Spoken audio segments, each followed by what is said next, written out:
Dear कल्याण, मनभित्रका अनगिन्ती भावनाहरू, मनभित्रका अनगिन्ती सोचाइहरू, मन सँगसँगै अलिकति उकलेर आउने मेरा जिन्दगीका सौहार्दपूर्ण ती दिनहरू।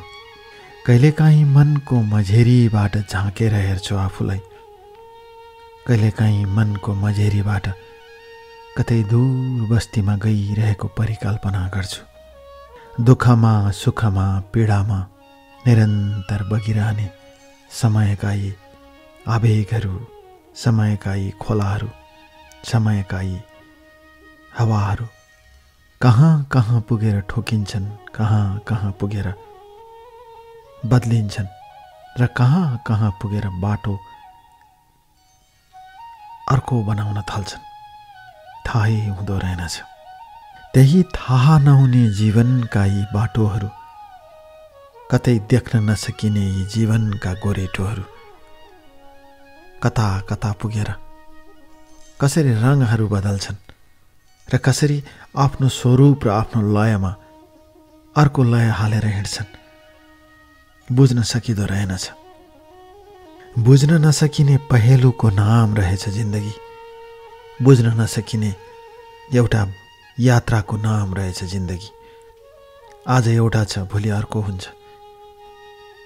आज एउटा सोच्यो, भोलि अर्को भइदिन्छ। भिन्न भिन्न पृथक पृथक सोचहरूबाट बग्ने जिन्दगानीको कथा आज तपाईँलाई सुनाउन मन लाग्यो डियर कल्याण।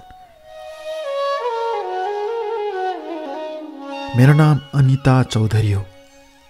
मेरो जन्म विक्रम सम्वत 2051 सालको असार 14 गते देउखरी उपत्यकाको सिसनिया भन्ने ठाउँ नजिकै भएको हो। मेरो बुबाको नाम आसमान चौधरी र आमाको नाम बुधनी चौधरी हो। म घरकी जेठी छोरी। म पछि 2 जना भाइहरूको जन्म भएको थियो। मेरो बुबा अर्काको घरमा काम गर्नुहुन्थ्यो, कमैया बस्नुहुन्थ्यो। कमैया भन्नुको अर्थ एक किसिमको दास प्रथा थियो। मेरो बुबाले जमिनदारको घरमा गएर काम गर्नुपर्थ्यो बिहानदेखि बेलुकासम्म। त्यसरी काम गर्दा पनि राम्रोसँग खान पुग्दैन थियो। आमाले पनि काम गर्नुहुन्थ्यो। आमालाई कमलहरी भनिन्थ्यो। सानो घर थियो, बर्खामा पानीले चुहिन्थ्यो। त्यो पनि जमिनदारको जग्गामा बनाइएको घर थियो। त्यसैले हाम्रो केही पनि चल्दैन थियो। जमिनदारको हुकुममा चल्थ्यो हाम्रो घर, हाम्रो पानी, हाम्रो खानेकुराहरू। म पनि 6 वर्षको हुँदा जमिनदारको घरमा काम गर्न जान थालेकी थिएँ। भाँडा माझिदिने जमिनदारको नाति नातिनीहरू मामा घर आए भने म गएर बच्चाहरू हेरिदिनु पर्ने हुन्थ्यो। तर त्यसो हुँदा पनि थाहा पाएर हो कि नपाएर हो, मेरो बुबाले मलाई स्कुल पठाउनु भयो। एक दिन बुबाले भन्नुभयो, हामीले पढ्न लेख्न जानेनौँ, तँ स्कुल जा भनेर मलाई स्कुल पठाउनु भयो। म स्कुल गएको दिन हाम्रो जमिनदारको घरमा मेरो बारेमा धेरै ठुलो बहस भएको थियो। काम गर्न यहाँ पठाउनु पर्छ भनेर स्कुल पठाएको भनेर जमिनदारले मेरो बुवालाई गाली गरेको बुबाले सुनाउनु भएको थियो। त्यसैले पनि मलाई पढ्ने प्रति रहर जागेर आएको थियो डियर कल्याण। बिस्तारै बिस्तारै माओवादी द्वन्द्व देशभरि फैलदै गयो। मलाई राम्रोसँग याद छ, त्यति बेला माओवादीका मान्छेहरू गाउँ गाउँमा पसेर भन्थे, माओवादीको सरकार आयो भने सबै समान हुन्छन्, तिमीहरूले जमिनदारको काम गर्नु पर्दैन, आफ्नै सम्पत्ति हुन्छ भनेर हामीलाई उचाल्थे। उचालेको मलाई याद छ मेरो बुवा आमालाई। साँच्चै हो कि जस्तो लाग्थ्यो, किनकि शोषणको चरम सीमा थियो। त्यसैले हाम्रो गाउँका थुप्रै थुप्रै चौधरीहरू माओवादीमा प्रवेश गरेर बन्दुक उठाए। तर आज तिनै माओवादीका नेताहरू र सबै पार्टीका नेताहरू जमिनदारभन्दा कम छैनन्। जमिनदारभन्दा 10 गुणा शोषण गरेर कमाएका छन् पैसा, सम्पन्नताले भरेका छन्। तर जनताको दुःख जहीँको तहीँ छ। म फेरि विगततिर फर्कन्छु डियर कल्याण।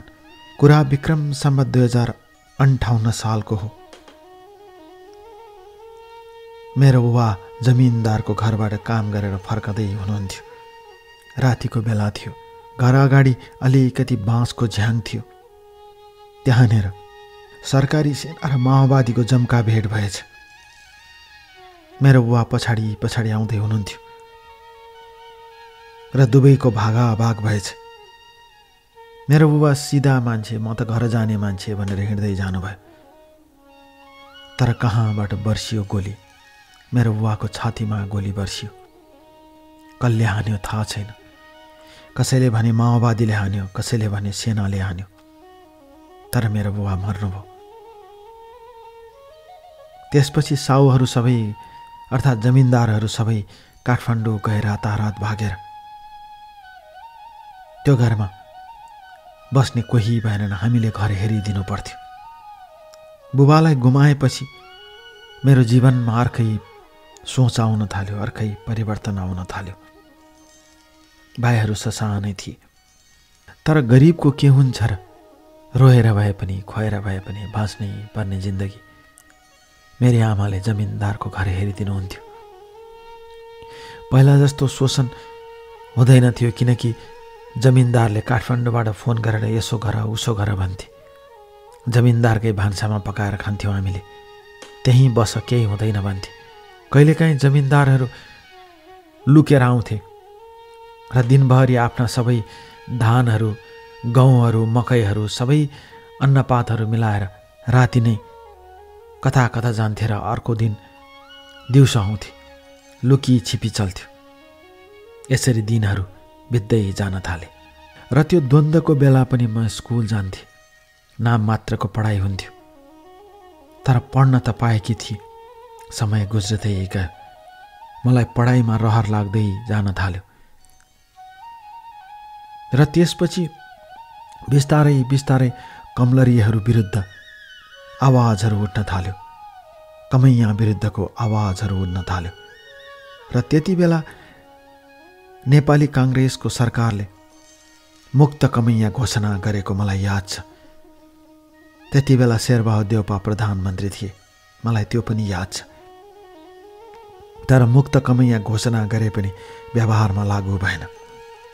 तर त्यति बेला कमलरीहरूलाई पढ्नको लागि छात्रवृत्तिको व्यवस्था गरिएको थियो। कहाँबाट मलाई थाहा छैन। कुनै एनजिओले गरे जस्तो लाग्छ। र त्यसमा म पनि पढेकी थिएँ। त्यसपछि म खुरू पढ्न जान थालेँ। भाइहरू ससानै थिए। पढ्दा पढ्दै विक्रम सम्वत 2067 सालमा मैले एसएलसी दिने भए। डियर कल्याण, म सुनाउँछु आज तपाईँलाई मेरो कथा, मेरो जीवनको वास्तविक कथा म आज तपाईँलाई सुनाउँछु। बस तपाईँलाई।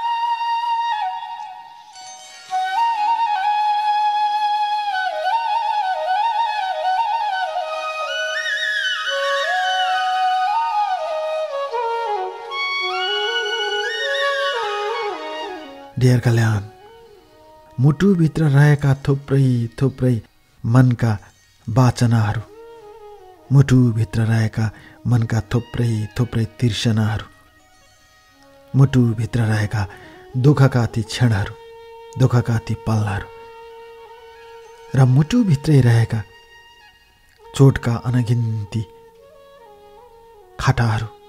कहिलेकाहीँ तिनै खाटा कोट्याउन मन लाग्छ। दुखे पनि, बल्झे पनि, सताए पनि, तडपाए पनि आफ्ना खाटा परेका घाउहरू कोट्याउँदै जान मन लाग्ने यो जीवनको पुरानो कथा किन यति बिग्न मन पर्छ मलाई थाहा छैन। त्यसैले त आज डियर कल्याण तपाईँलाई लेखिरहेकी छु म मेरो कथा। कुरा 2067 सालको हो। गाउँबाट एसएलसी दिए मैले सिसेनिया स्कुलबाट। सिसेनियाको पहाडी मेरो एकजना साथीको काकाको घर थियो। उहाँको नाम प्रेमलाल चौधरी हो। प्रेमलाल चौधरी माओवादीमा लाग्नु भएको थियो। श्रीमती र छोरी द्वन्द्वको बेला त्यहाँबाट भागेर बुटोल गएपछि द्वन्द्वको बेलामै वैदेशिक रोजगारमा जाने सिलसिलामा माओवादीहरूलाई पनि वैदेशिक रोजगारमा पठाउने सरकारले एउटा नियम ल्याएको थियो। अर्थात् द्वन्द्व छोडेर विदेश जान पाइने भनेर सरकारले एउटा घोषणा गरेको थियो। मलाई राम्रोसँग याद छ, त्यति बेला प्रेमलाल चौधरीहरू यो माओवादी द्वन्द्व भनेको धोका हो, नेताहरूले सबैलाई धोका दिन्छन् भनेर उहाँहरू त्यति बेलै विदेश जानुभएको थियो माओवादी द्वन्द्व छोडेर। र उहाँ मलाई राम्रोसँग थाहा छ मलेसिया जानुभएको थियो। मलेसिया गइसकेपछि उहाँको श्रीमतीहरू बुटोलमा बस्नुभएको थियो र पछि काठमाडौँ जानुभयो। मलाई राम्रोसँग याद छ उहाँको श्रीमतीले काठमाडौँको सतुङ्गलमा रहेको एउटा खाद्यान्न उद्योगमा काम गर्नुहुन्थ्यो र त्यहीँ छेउमा बस्नुहुन्थ्यो। च्याख्लाहरू दालहरू उत्पादन गर्ने त्यो उद्योग लोकल उद्योग थियो, तर राम्रो चलेको थियो। र त्यही काकीले मलाई बारम्बार भनिरहनुहुन्थ्यो, मेरो छोरी सानी छे, आऊ यहीँ बसेर पढ भन्नुहुन्थ्यो। प्रेमलाल चौधरी जाने आउने गर्नुहुन्थ्यो र मेहनती भएको कारणले मलेसियाको क्वालालम्पुर नजिकै रहेको उहाँको एउटा फ्याक्ट्रीमा उहाँको साउले मन पराएर उहाँलाई म्यानेजर लेभलको काम दिएको थियो र उहाँको तलब राम्रो हुन्थ्यो। काकीले भनेको मलेसियाबाट पनि त्यति बेला 1 लाख रुपियाँ पठाउनुहुन्थ्यो उहाँले। त्यही श्रीमतीको काठमाडौँको सतुङ्गलमा रहेको खाद्य उद्योगमा काम गर्ने सिलसिलामा मलाई बोलाइरहनुहुन्थ्यो। विक्रम सम्म 2067 सालमा एसएलसी दिएपछि 68 मा रिजल्ट आयो। त्यति बेला प्रेमलाल चौधरीले थानकोट नजिकै जग्गा किनिसक्नु भएको थियो र जग्गा किनेर 4 कोठाको घर बनाउनु भएको थियो र मलेसियाबाट आएको बेलामा उहाँको बच्चा पनि भएको थियो। यो पुरानो कथा थियो। तर त्यही बच्चा अर्थात् छोरी जन्मिएपछि एउटा सहयोगीको खाँचो हुँदा र मैले एसएलसी सकाएपछि उहाँहरूले मलाई आइज भनेर आग्रह गर्नुभयो। मैले घरमा आमालाई भने भाइहरू सानै छन् के गर्ने भनेर। मेरो आमाले जाऊ छोरी पढ भन्नुभयो, किनकि मेरो पढाइ राम्रै थियो र एसएलसीमा पनि राम्रै नतिजा आएको थियो। जाऊ पढ, म त नजान्ने केही जान्दिनँ। भाइहरू ससानै छन्, साउको खेत जोतेर खाइरहेका छन्, यिनीहरू पनि एसएलसी सके भने आउलान्। आमाले मलाई पठाउनु भयो। विक्रम सम्वत 2068 सालमा 4 कोठामा बनेको घरमा मलाई बोलाउनु भयो। म गएँ, त्यतै पढ भन्नुभयो। मैले आमालाई भने म जान्छु र भाइहरूलाई पनि बोलाउँछु, म राम्रो हुँदै गयो भने तपाईँलाई पनि बोलाउँछु भन्नुभयो।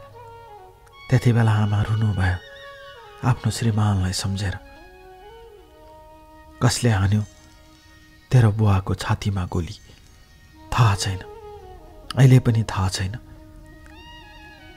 कति सोझो हुनुहुन्थ्यो, संसार छोडेर जानुभयो। द्वन्द्वले लग्यो तेरो बुबालाई भनेर आमा धुरु धुरु रुनुभयो। रमाइलो लाग्यो।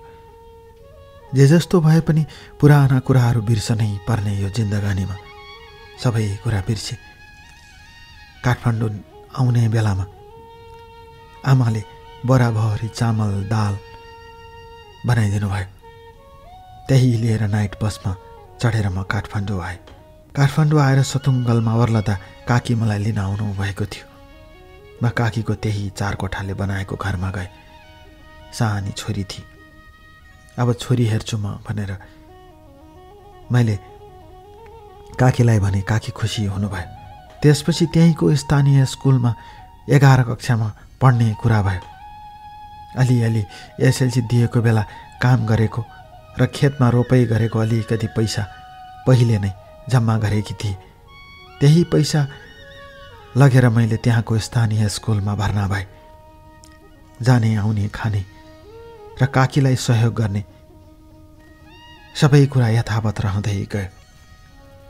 र त्यसपछि एक दिन म काकीसँग गएको बेला काकीको साउसँग भेट भयो।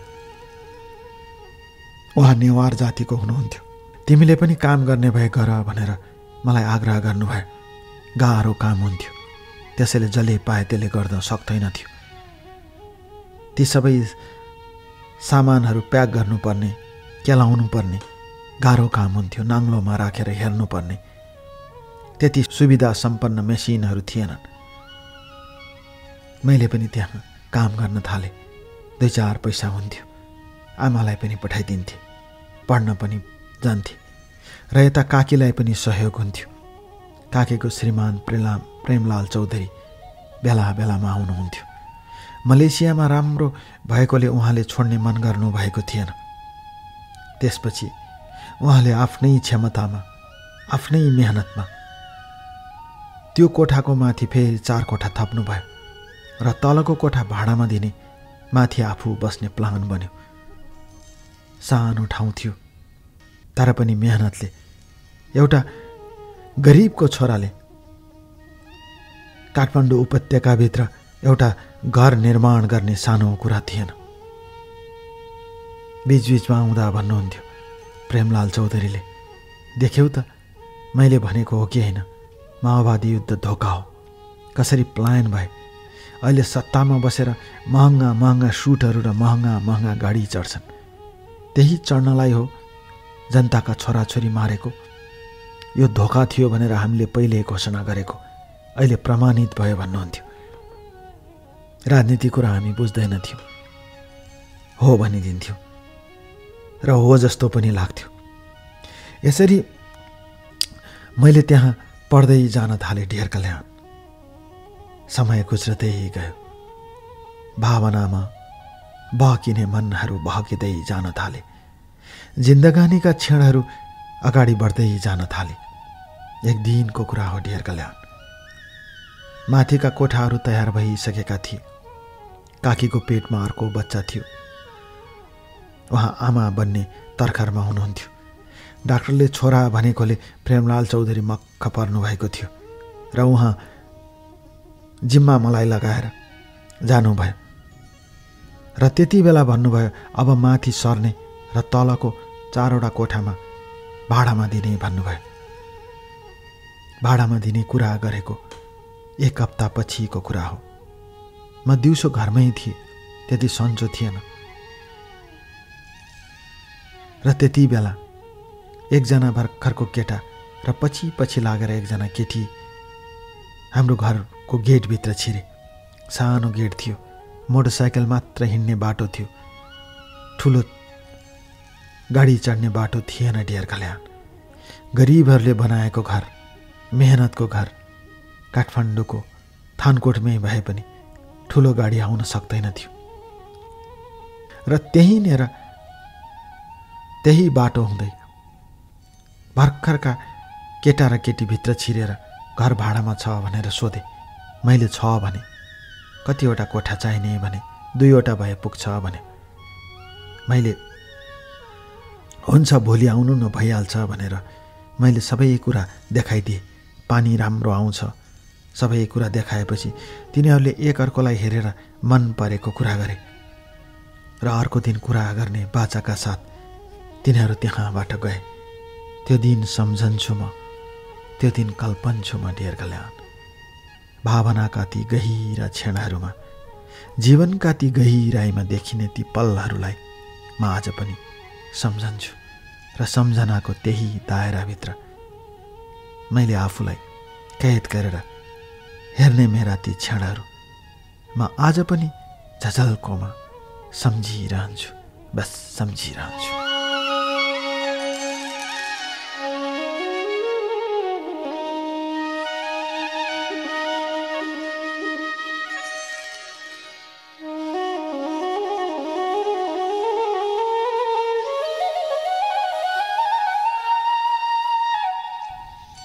ढेर कल्याण।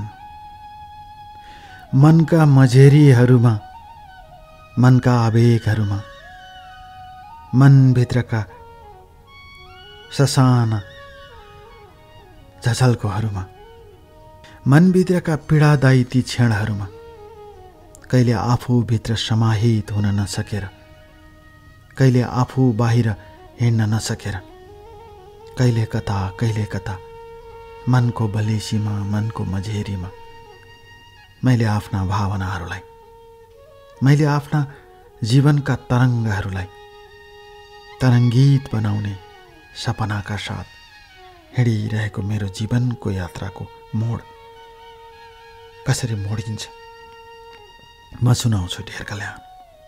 यसरी त्यो दिन तिनीहरू दुवैजना आए।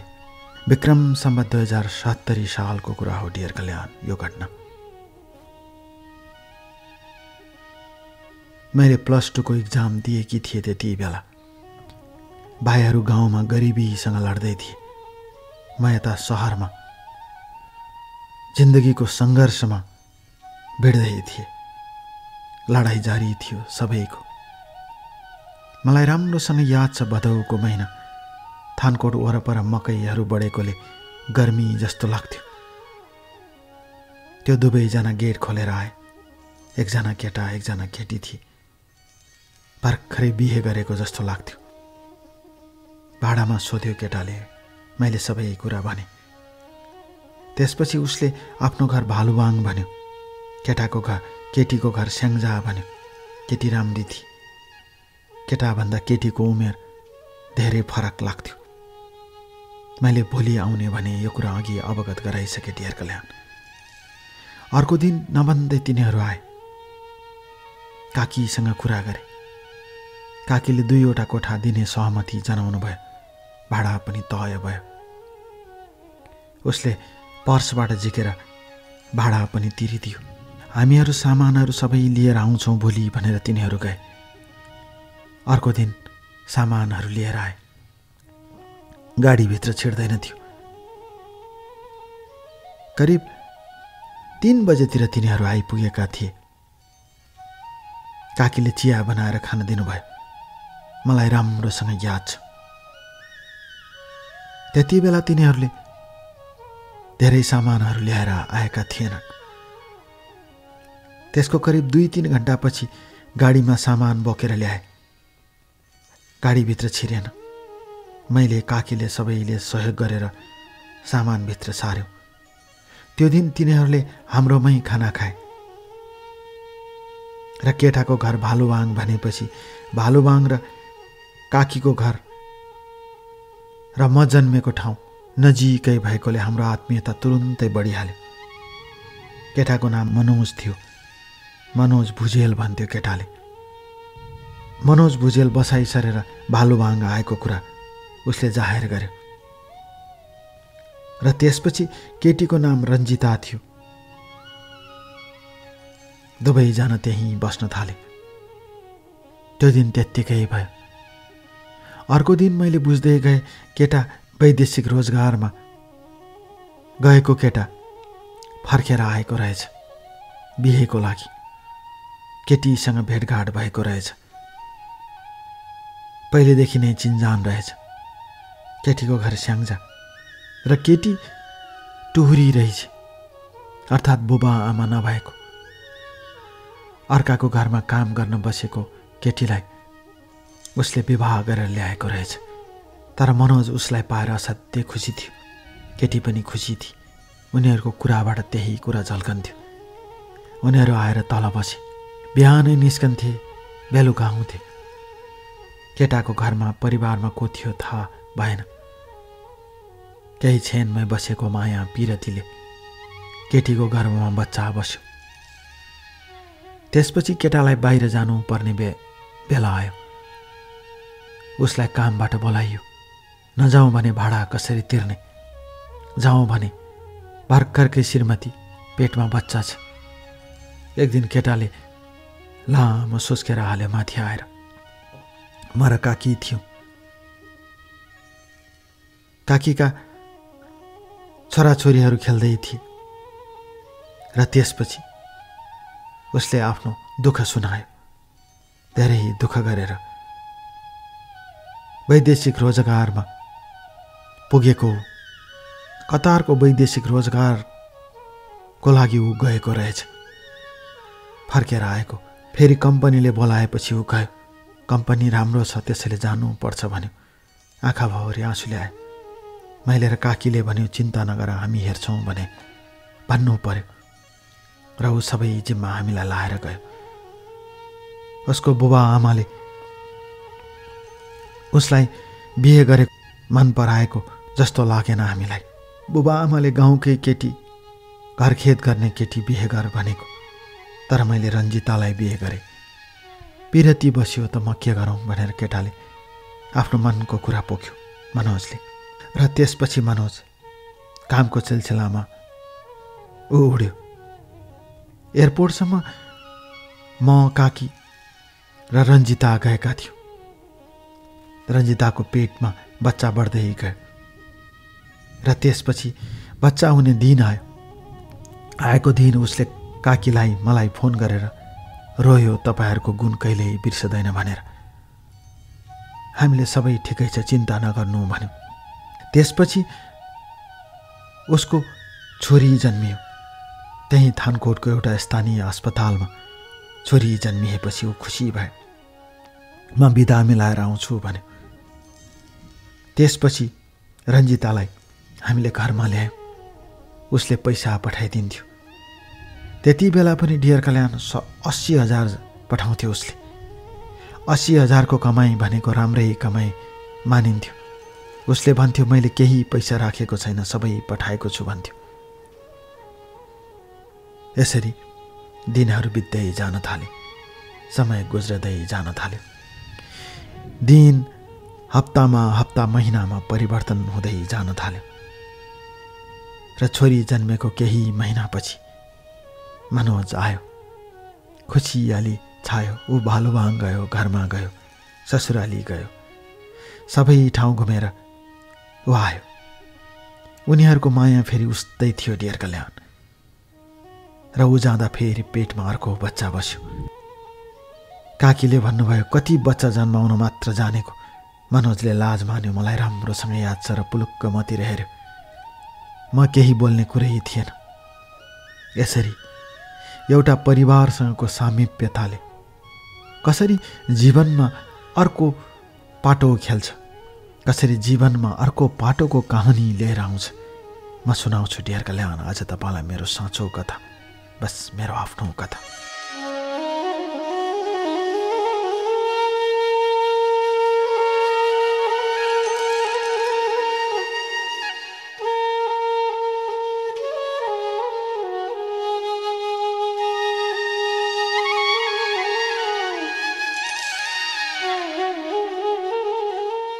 डियर कल्याण, सपनाहरूले डोर्याउँदै लाने, सपनाहरूले समाउँदै लाने, सपनाहरूले सताउँदै लाने, सपनै सपनाको खेतीले जिन्दगानीमा बहार पनि ल्याउने, पीडा पनि ल्याउने, दुःख पनि दिने। यी सपनाका खेतीहरू अचेल मलाई मन पर्दैन र सपनाका खेती गर्ने मान्छेहरू पनि मलाई मन पर्दैन।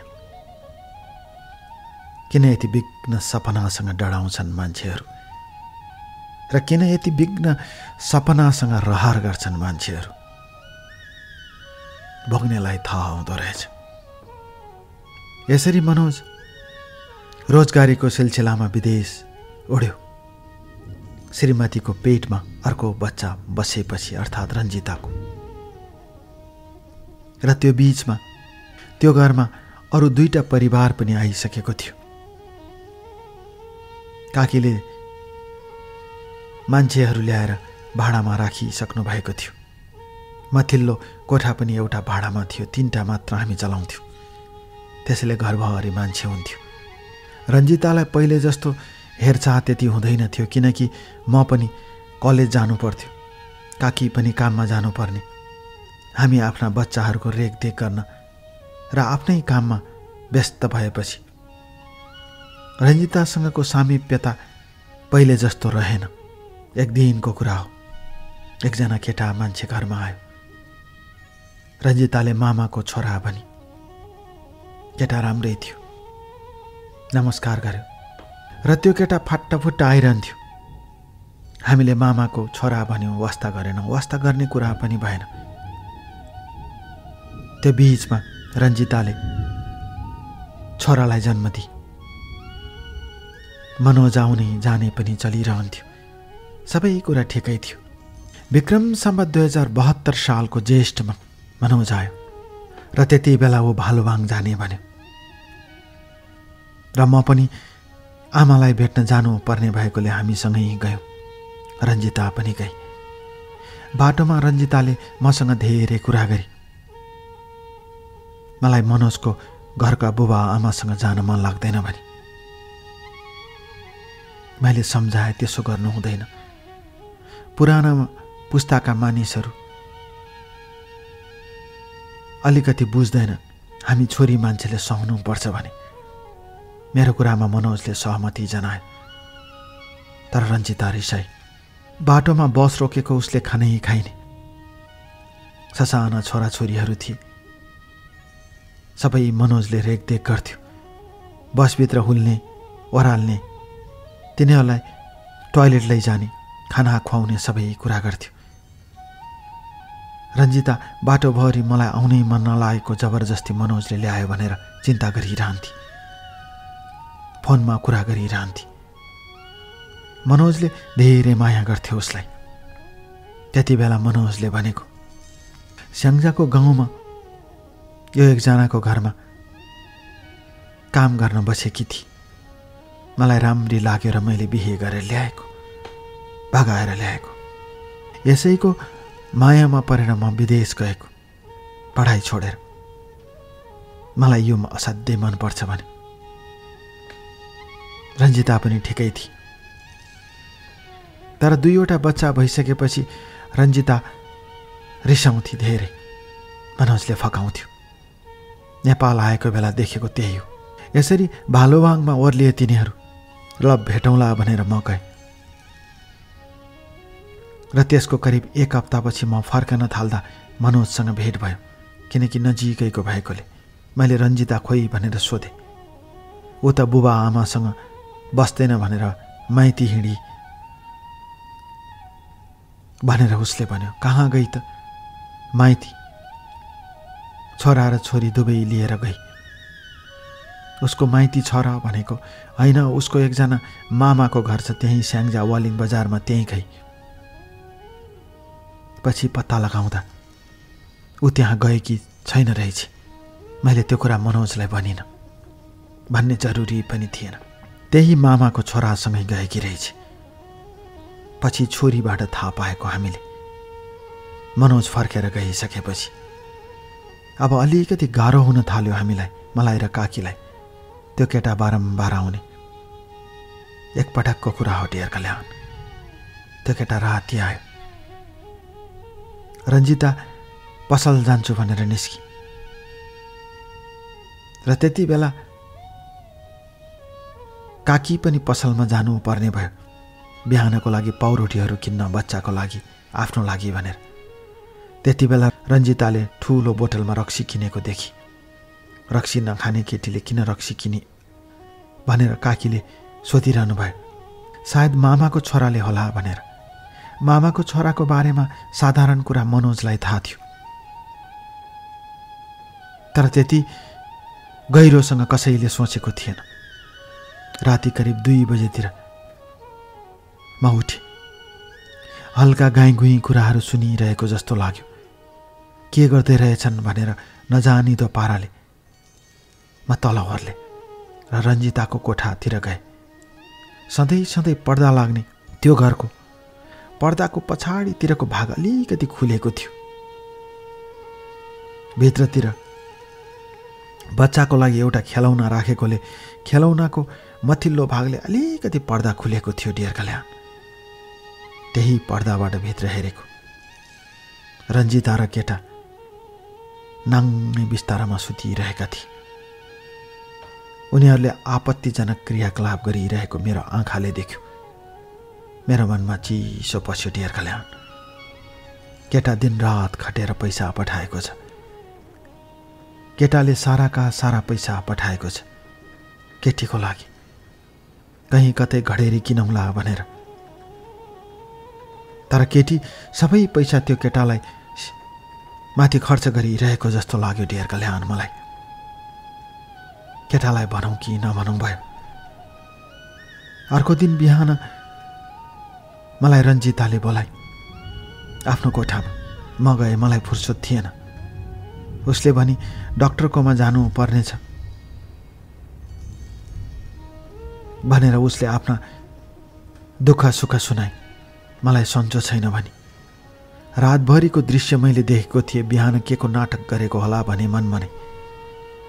म पनि सोझी केटी, कमैया कमलरी बुबा आमाको छोरी। म पनि त्यति जान्ने त कहाँ थिएँ र डियर कल्याण। सोझो हिसाबले सोच्थेँ।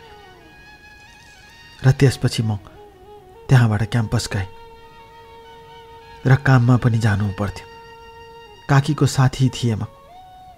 भाइहरू उता गाउँमा पढ्दै थिए। आमाको अवस्था त्यस्तै थियो। कहिलेकाहीँ आमालाई उपचार गर्न बोलाउँथे। आमा खुसी हुनुहुन्थ्यो। तर मैले रन्जिताको त्यो दृश्य देखेपछि म झसङ्ग भएँ। मनोज सोझो केटा थियो। रन्जिताको सबै कुरा मान्थ्यो उसले। र त्यसपछि मैले बिस्तारै बिस्तारै उसको छोरी अलिकति बोल्न जान्न थालेपछि मैले उसलाई सोधेँ। उसको छोरीले भन्थे मलाई पिट्नुहुन्छ, केही कुरा भनिस् भने म तँलाई पिट्दिन्छु भन्नुहुन्छ भनेर रुन्थे। बच्चालाई किन त्यसो गरेको होला जस्तो लाग्थ्यो। कहिलेकाहीँ बच्चाहरू लिएर 2-3 दिनसम्म हराउँथे रन्जिता। कहाँ गएको भन्दा साथीहरूकोमा गएको भन्थे। तर पछि मैले थाहा पाएँ त्यही मामाको छोरा भनेर ढाँटेको आफ्नो केटासँग जाँदै रहेछ। तिनीहरू होटलमा बस्दा रहेछन्। एउटा कोठामा आफ्नो छोराछोरी, अर्को कोठामा उनीहरू बस्दा रहेछन्।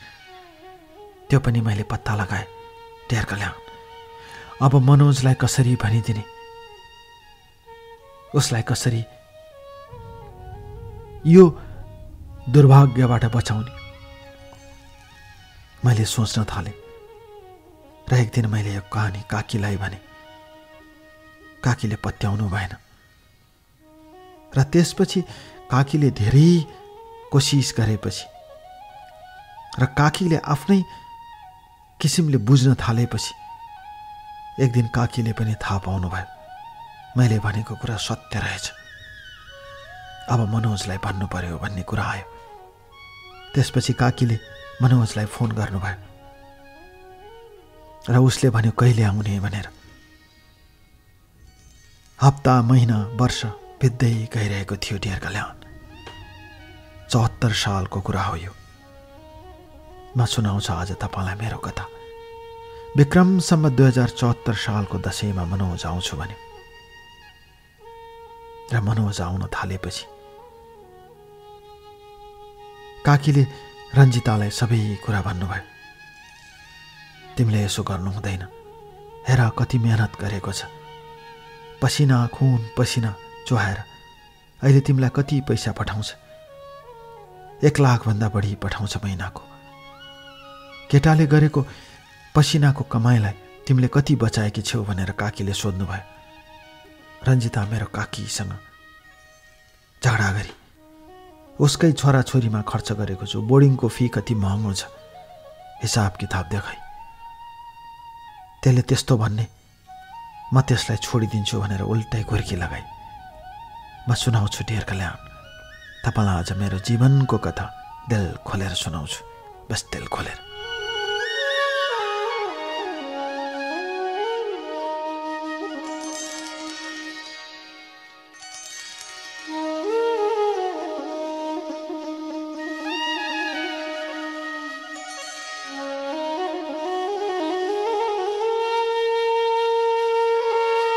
डियर कल्याण, अँध्यारोमा ओर्लिए पनि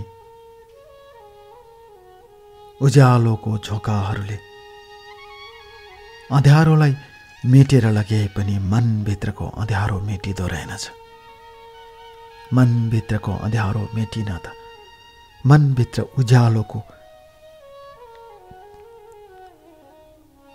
ज्योति, मनभित्र उज्यालोको ज्योति फैलनु पर्दो रहेछ। तर कहिलेकाहीँ सम्झन्छु म मेरा जिन्दगीका ती पुराना हिस्साहरूलाई।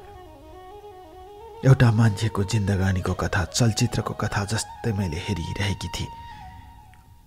त्यही चलचित्रको कथा जस्तो लाग्ने मेरो आफ्नो जीवनको कथा अझ सुनाउन बाँकी छ डियर कल्याण। म कसरी भनौँ तपाईँलाई। विक्रमसम्म 2074 सालमा मनोज आयो। मनोज आउँदा रन्जिता माइती जान्छु भनेर गई। उसको खास माइती थिएन। मनोजले पठाएका सामानहरू, मनोजले पठाएको पैसाले किनेर लगाएका महँगा क्रिम पाउडरले रन्जिता झन् राम्री भएकी थिए। नडाँटेर भन्नुपर्दा डियर कल्याण मैले फोटो पनि पठाएकी छु। त्यसैले राम्री केटी देखेपछि सबैको आँखा लाग्ने नै भयो। उसमाथि पनि त्यही, उसले मामाको छोरा भन्ने केटाले उसलाई छोडेन। उसको घर गाईघाट थियो केटाको। केटाले घरमा गएर पैसा लिएर आउँथ्यो मैले सुनेको। र काठमाडौँमा पढ्न बसेको ऊ पढ्दैन थियो। अनेक काम गरेर हिँड्थ्यो। कहिले के गरेर हिँड्थ्यो। कसरी पैसा कमाउन सकिन्छ भनेर हिँड्थ्यो ऊ पनि। त्यसैले यी दुवैजनाको कुरा मिल्यो। तर 74 सालको दशैँमा आएपछि उसले पनि थाहा पाएका कुराहरू हामीसँग बाँड्यो। हामीले पनि जे हो त्यही भनिदिए। मैले त प्रत्यक्ष देखेको कुरा गरेँ। मनोज धुरु रोयो डियर कल्याण। मलाई अझै पनि याद आउँछ। घरको बाहिर शरद ऋतुको घाम पोखिएको थियो थानकोटमा। बाहिर बसेर काकी र मैले साग केलाउँदै थियौँ बारीमा। त्यही छेउमा बसेको मनोज धुरु रोयो। मलाई त दशैँमा घर जान पनि मन लाग्दैन, बाँच्नै मन लाग्दैन भन्यो मनोजले। मलाई मनोजप्रति माया लागेर आयो। सोझो केटा थियो डियर कल्याण। मनमा छलकपट थिएन जस्तो लाग्थ्यो मनोजको। लामो सुस्केर हाल्यो। काकीले चिन्ता नगर, हामी छौँ भनेर आश्वासन दिनुभयो। त्यति बेला काकीको श्रीमान अब विदेश नबस्ने भनेर फर्कदै हुनुहुन्थ्यो। 5-6 महिनापछि मेरो पनि विवाहको कुरा चल्दै थियो। मेरो पढाइ पनि सकिँदै थियो। अब म पनि आफ्नो खुट्टामा उभिन सक्ने भइसकेकी थिएँ। मनोज धेरै रोयो। हामी छौँ भनेर काकीले सम्झाउनु भयो। अब घरमा जाउँ। बुबा आमाले मन नपराएको केटी बिहे गरिस् भनेर अहिले पनि गुनासो गर्नुहुन्छ। मैले दुःख पाएँ भनेर रोयो। 18 घण्टा 19 घण्टा काम गर्थे। साराका सारा पैसा पठाउँथे। मसँग पैसा छैन। ओ धुरु रोयो डियर कल्याण। मैले वैदेशिक रोजगारमा जाने लाखौं लाख युवा केटाहरू सम्झे। धेरैको कथा यस्तो होला। म पनि गरिबकी छोरी हुँ, कमैयाकी छोरी हुँ। मेरो पनि सम्पत्तिको नाउँमा एक आना जग्गा पनि छैन, थिएन पनि। गरिबहरूका जिन्दगी यस्तै हुन्छन्। पैसाको सपना देखेर लाखौं लाख युवाहरू आज विदेशिएका छन्। तिनका तरुणी श्रीमतीहरूको कहानी यस्तै हो कि सबैको जस्तो लाग्यो। मनोज धेरै रोयो डियर कल्याण। त्यो दिन मलाई एकदमै माया लाग्यो। र त्यसपछि मनोजले अब म यहाँ बस्दिनँ भन्यो। मैले र काकीले सम्झायौँ। सम्हालेर अगाडि बढ, हामी छौँ भनेपछि उसले त्यहाँबाट सर्रमान गरेन। र त्यसपछि ऊ रन्जितालाई खोज्दै हिँड्यो। र त्यसपछि उसले 3 दिनपछि चुच्चे पार्टीमा एउटा कोठामा त्यही केटासँग बसेको भेटायो। त्यहाँ गएर उसले 2 झापट हानेछ र त्यसपछि आफ्ना सन्तानलाई लिएर थानकोट आयो र त्यही दिन उसले थानकोट प्रहरीमा उजुरी गर्यो। खोजी तलासी भयो, ऊ भेटी र प्रहरी थानामा आएपछि उसले सिधै मनोजसँग बस्दिन भनी। मनोजले रुँदै मेरो पैसा छैन भने, सबै पैसा कहाँ राखी, मेरो पैसा चाहियो भने। केटीले उल्टै आरोप लगाई, मलाई पिट्यो रोयो भनेर। केटी मान्छेको कुरा सुन्ने यो जमाना, मनोजको कुरा ओझेल पर्यो ढेर कल्याण। मनोजको केही लागेन किनकि रञ्जितासँग पैसै थिएन। अब तिमीहरू छुट्टिने कि सँगै बस्ने भन्ने कुरामा विवाद भयो। रञ्जिताले सँगै बस्दैन भनी र ऊ अर्को दिन आफ्ना सामानहरू लिएर गई। पुलिस केस चलिरह्यो।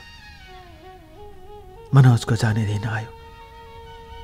उसले छोराछोरी भालुभाङ लगेर राख्यो। बाबा आमासँग रोयो, माफी माग्यो। रञ्जिता कोसँग गई त्यसपछि थाहा भएन, ऊ सम्पर्कमा थिएन। र करिब 15 दिनपछि ऊ आयो। उसले त्यहाँ डेढा छोडिसकेको थियो। काकीले माथिको एउटा कोठामा बिस्तारा मिलाइदिनु भयो। रातभरि रोयो हामीसँग फेरि। मेरो जिन्दगी मैले कहिल्यै आफूले खाइन, राम्रोसँग लुगा लगाइन। श्रीमती भने, छोराछोरी भने। आज मलाई एक्लो पारेर गई। कानुनी रूपले मैले जिते पनि उसँग पैसा छैन, उसले कहाँबाट जिन्छ। अब डिभोर्सको कुरा अगाडि बढिसक्यो। मलाई बाँच्नै मन लाग्दैन भन्थ्यो र त्यो दिनमा मैले सम्झाएँ। मलाई यति धेरै माया लाग्यो ढेर कल्याण। मैले त्यो घटना घटेको र रञ्जितासँग डिभोर्स भएको तेस्रो दिन मैले उसलाई घुमाउरो पाराले भने, ऊ जाँदैमा केही हुँदैन। तपाईँ राम्रो मान्छे हो, तपाईँले राम्रो केटी पाउन सक्नुहुन्छ भने मैले। अब मलाई विश्वास छैन भने।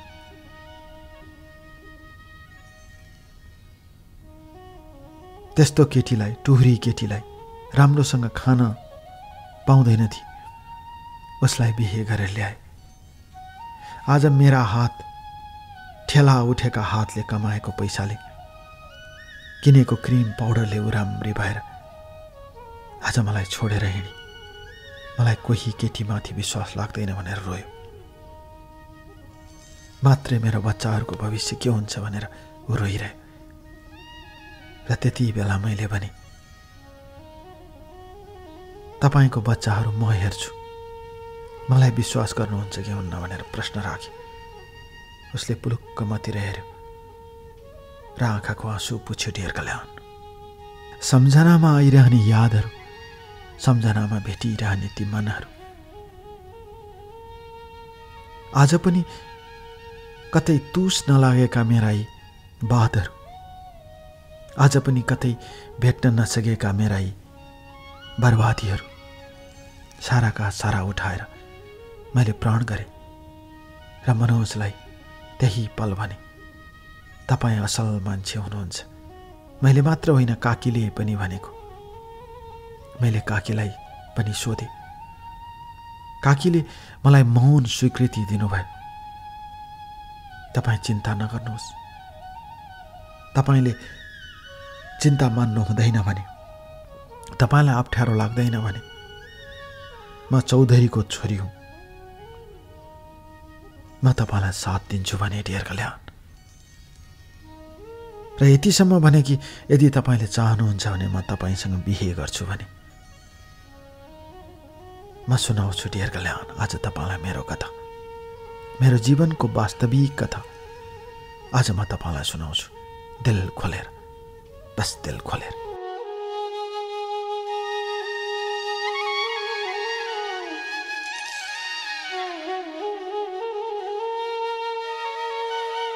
डियर कल्याण, कहिलेकाहीँ मनका बलेसीमा बस्ने मेरा यादहरू, कहिलेकाहीँ मनका बलेसीमा हराउने मेरा तिर्सनाहरू, कहिलेकाहीँ मनको बलेसीमै बेलाउने मेरा ती अनगिन्ती पीडाहरू र पीडाका ती दागहरू आज एक एक गरेर सम्हालेकी छु मैले। प्रमाणहरू पुगेन भनेर मैले साराका सारा फोटोहरू पठाएकी छु। तपाईले सबै हेर्न सक्नुहुन्छ। मनोजलाई पनि फोन गर्न सक्नुहुन्छ। मैले सबै कुरा जस्ताको तस्तै राखेकी छु डियर कल्याण। र त्यति भनेपछि मनोज फेरि काममा फर्कियो। उसले धेरै कोसिस गरेपछि रञ्जितालाई बिर्सियो र विक्रम सम्वत 2077 सालमा ऊ आयो। रञ्जितासँग उसको सम्बन्ध विच्छेद भइसकेको थियो र त्योभन्दा पहिले ऊ 2 पटक आएर सबै कानुनी प्रक्रिया पुरा गरेपछि 77 सालको वैशाखमा मैले उसँग बिहे गरेँ। आमालाई, भाइहरूलाई, आफन्तहरूलाई सबैसँग कुरा गरेर बिहे गरेँ मैले। मनोजलाई इमान्दार केटा हो डियर कल्याण। मनोज घात के हो उसलाई थाहा छैन। सोझो केटा, हेर्दा पनि राम्रो छ। उसमाथि रञ्जिताले किन घात गरी मलाई थाहा भएन। सायद बहेसको आवेशले उसले श्रीमानलाई बिर्सेकी होला। तर आज म उसकी छु। र त्यसपछि मैले उसलाई आफ्नो बनाएर हामी त्यही काकीको घरको तल्लो तलामा बस्छौँ। मैले आफ्नो पढाइ सकाएकी छु र यतिखेर म एउटा फाइनान्समा काम गर्छु। त्यही सतुङ्गलको मालिकको फाइनान्स थियो, त्यही काम गर्छु मेरो विषय अनुसार। अब 4-5 वर्ष बसेर ऊ फर्कन्छ। अहिले भालुवाङ नजिकै जग्गा किनेर घर बनाउँदैछौँ र त्यहाँ एउटा किराना पसल राख्ने विचारमा छौँ हामी। के हुन्छ थाहा छैन भविष्य। तर उसको 2वटा सन्तानहरू, छोरी र छोरा, भालुवाङ उसकै घरमा अर्थात् उसको बुबा आमाले हेरिदिनु भएको छ। तिनीहरू त्यहीँ पढ्छन्। म पनि जाने आउने गर्छु। मलाई मन पराउनुहुन्छ उसको बुबा आमाले, किनकि एउटै ठाउँको भएकोले संस्कृति, चालचलन सबै कुरा बुझेकोले होला। म सबैको आँखामा अटाएकी छु। कतिपय साथीहरूले मलाई भन्छन्, पढे लेखेकी थिइस्, डिग्री सकाएकी थिइस्, MBA पढेकी केटी थिइस्, किन त्यसरी बच्चा भएको केटासँग गइस् भनेर साथीहरूले कहिलेकाहीँ जिस्काउँछन् मलाई। कतै मनमा चस्स बिजे जस्तो लाग्छ डियर कल्याण।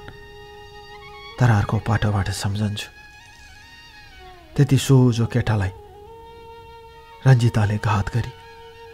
सायद उमेर नपुगेर गरी होला रञ्जिताले, थाहा नपाएर गरी होला। अहिले ऊ पछुताइरहेकी छ, त्यो पनि थाहा छ मलाई। बहिसले, उमेरले मान्छेको बुद्धिलाई पनि अपाङ्ग बनाइदिन्छ। बहिसले मातिएर उसले आफ्नो श्रीमानलाई बिर्सी। त्यति सहज, त्यति सरल, एउटा गालामा हाने पनि नफर्काउने केटा मनोजलाई त्यो केटीले किन त्यसो गरी मलाई थाहा भएन। तर म जब मनोजको जीवनमा आए मलाई आनन्दको महसुस हुन्छ। उसले सधैँ फोन गरेर मेरो बारेमा सोध्छ, के छ कसो छ भन्छ। ऊ आएपछि समय बितेको पत्तै हुँदैन। अब हामी एउटा भविष्यको निर्माणमा छौँ। मामा भन्दैछु डियर कल्याण। अब हामी एउटै बाटो, एउटै गोरेटोमा हिँडिरहेका छौँ। अब 1 वर्षपछि मनोज नफर्किने गरी हुँदैछ। भालुवाङ नजिकैको जग्गामा घर बनाएपछि हाम्रो केही व्यवस्था हुन्छ, हामी त्यही खुसीमा रमाउँछौँ। मैले मनोजलाई किन रोजे, किन विवाह गरे मलाई थाहा छैन। काकीले पनि कहिले काहीँ सोध्नुहुन्छ, सबै चिज राम्रो थियो तर तिमीले जिद्दी गर्यौ भन्नुहुन्छ। तर मैले जे गरे ठिक गरे जस्तो लाग्छ। मैले उसलाई साथ दिँदैन थिएँ भने सायद मनोज बाँच्दैन थियो होला। ऊ टुटिसकेको थियो, गलिसकेको थियो। वर्षौंसम्म विदेशमा कमाएको पैसा 1 पैसा पनि हातमा नहुँदा कस्तो हुन्छ। पसिना बगाएर कमाएको पैसा 1 पैसा पनि हातमा नहुँदा कसलाई जिन्दगीमा बाँच्न मन लाग्छ। त्यस्तो अवस्थाको मनोजलाई मैले हात समाएँ, मैले उसलाई माया दिएँ। आज ऊ सम्हालिन सक्ने भएको छ। कमसेकम पुरानो कुरा गर्न रुचाउँदैनौ भन्छ। म नेपाल आएपछि अझ धेरै मेहनत गर्छु, तिमीले धेरै दुःख नगर भन्छ। तर म त सानैदेखि 6 वर्षको उमेरमा अर्काको घरमा गएर भाँडा माझेकी कमलरी हुँ म। मलाई मेहनत गर्न कुनै शरम लाग्दैन। म गर्व गर्छु आफ्नो मेहनतमा। त्यही मेहनतले मैले पढेँ। काकीलाई कहिल्यै पनि चित्त नदुखाएर आमा र भाइहरूलाई सम्हालेर अगाडि बढे। आज मनोजकै कारणले मेरा 2 जना भाइ वैदेशिक रोजगारमा छन्। दुवैलाई आफ्नो कम्पनीमा लगेर राखेको छ। भाइहरूले पनि राम्रो कमाउँछन्। बुढेसकालमा आमाले सुख पाउनु भएको छ। मनोजप्रति कृतज्ञ छ मेरो परिवार, मेरो माइती। तर मैले उसँग विवाह गरेको मेरो कतिपय साथीहरूलाई मन पर्दैन, अझै पनि प्रश्न गर्छन्। त पढे लेखी केटी नपढेको केटासँग, त्यो पनि बच्चा भइसकेको केटासँग किन बिहे गरिस् भनेर प्रश्न गर्छन्।